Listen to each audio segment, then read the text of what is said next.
Bismillahirrahmanirrahim. Assalamualaikum warahmatullahi wabarakatuh. Alhamdulillah alladzi 'allama bil qalam 'allamal insana ma lam ya'lam. Allahumma shalli ala Muhammad wa ala ali Muhammad. Tema kita pada dialog malam ini adalah media di masa kampanye. Ya, saat ini lagi hangat-hangatnya media. Hanya sebentar saja itu sudah penuh kita punya dengan komentar-komentar.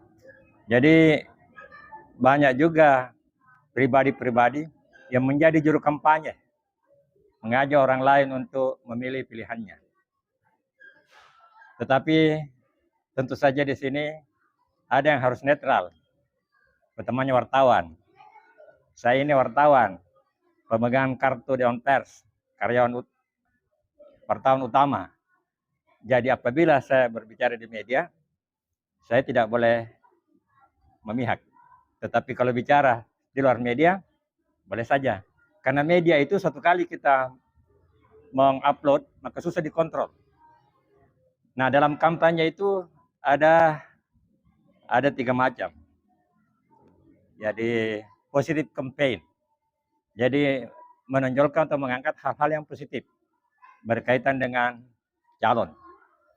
Ada negatif campaign, mengangkat hal-hal yang merugikan calon yang bersangkutan. Tapi ada faktanya, itu negatif campaign. Dan ada yang sangat berbahaya, black campaign. Ini fitnah.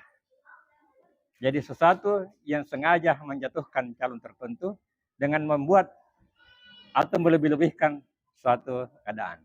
Dan ini saya kira yang perlu kita hindari.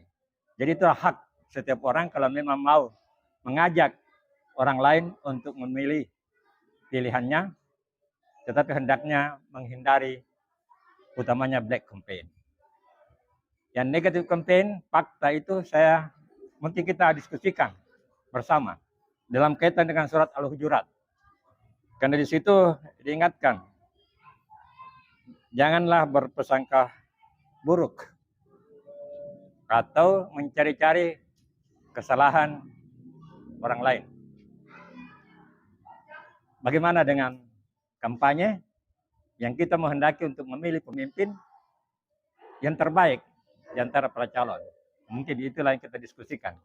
Apakah bisa kita mengekspos sesuatu yang kita ketahui bahwa ini karakter atau sifat atau dilakukan oleh calon tersebut? Jadi ini barangkali kita diskusikan bersama. Sejauh mana itu bisa kita angkat karena kita ingin memilih pilihan terbaik, baik pimpinan negara, daerah, maupun wakil-wakil kita yang akan duduk. Kalau kita ketahui ada hal yang negatif dari yang bersangkutan, bagaimana kira-kira? Apakah kita bisa angkat atau tidak? Jadi ini yang kita diskusikan malam hari ini. Jadi sebagai pengantar saya kira cukup sekian karena saya kira kita cukup memiliki banyak bahan tentang itu. Akhirul kalam, assalamualaikum warahmatullahi wabarakatuh. Alhamdulillahirrabbilalamin. Malam hari ini kita masih diberi kekuatan dan kesehatan. Dan kembali kita kepada acara dialog setiap Selasa malam. Selasa yang lalu kalau tidak salah diangkat orang di balik media. Ya. Di sini ada 2 pembagian media. Ada media yang dimaksud tadi orang di balik media itu adalah media yang resmi. Sekarang ada media sosial. Ini penanggung jawabnya biasa kita tidak tahu siapa. Tapi kalau media yang dimaksud yang minggu lalu adalah media elektronik, media radio dan media cetak. Ada pertanggungjawabannya. Jadi setiap dia keluarkan sesuatu berita atau apa itu ada bertanggung jawab, ada yang bertanggung jawab. Sedangkan media sosial sekarang ini ya liar, tidak tahu kita siapa yang bertanggung jawab. Nah sekarang ini musim kampanye, banyak kita lihat hasil media itu, media-media yang menyiarkan ini, terkadang lain yang dikatakan tapi dipelintir, lain yang dihasilkan oleh media itu sendiri, sehingga menimbulkan apa yang dikatakan tadi Pak Nur Samsu, bisa menimbulkan salah tafsir atau negatif campaign, atau mungkin bahkan ada yang black campaign, memfitnah, seolah-olah yang lain itu salah dan saya saja yang benar. Nah, itu barangkali yang perlu kita gali. Terima kasih. Assalamualaikum warahmatullahi wabarakatuh.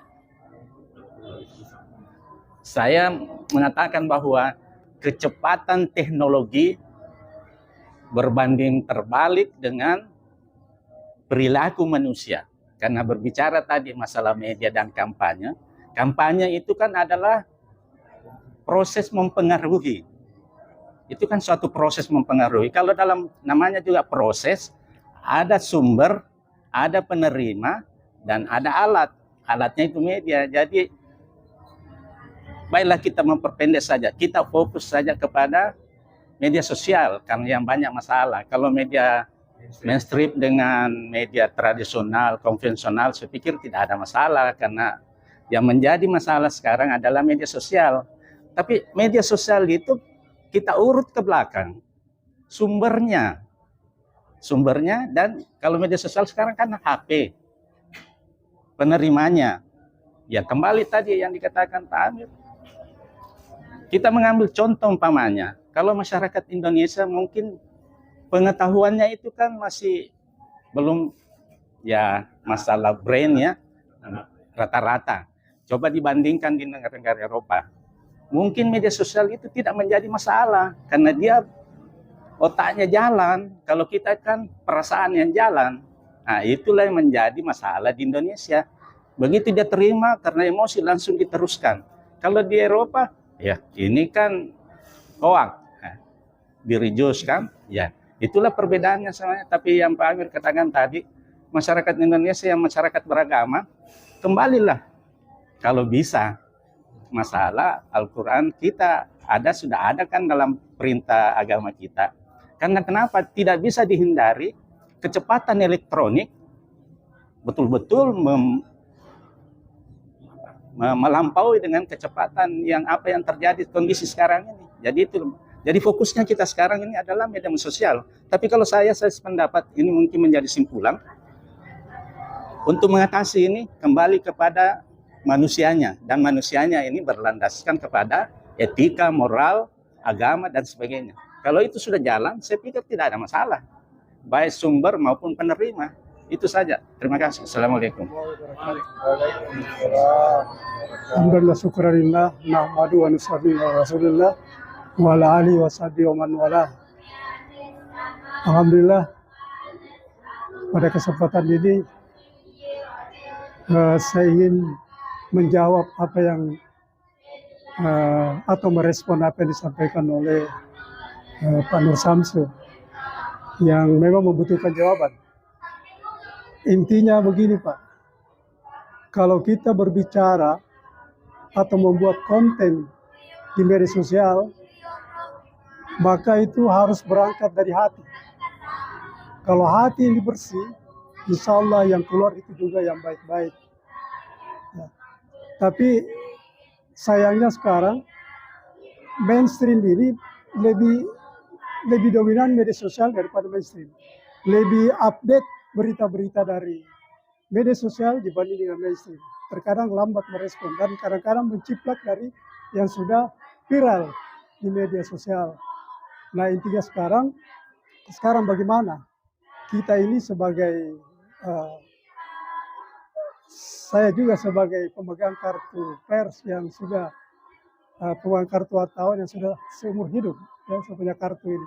Saya juga harus berhati-hati, tapi terkadang juga saya terpancing dengan apa yang ada di media sosial. Terkadang tidak sadar saya klik sudah viral. Nanti selesai baru istighfar, astagfirullah, salah lagi saya ini. Itu yang terjadi. Jadi sebenarnya bagus sekali kita membuat diskusi yang mengambil tema yang sangat update pada dewasa ini di suatu politik yang sangat gonjang-ganjing. Namun itulah intinya, kalau kita mau berbuat atau berbicara, maka berangkatlah dari hati yang bersih, hati yang nurani yang baik.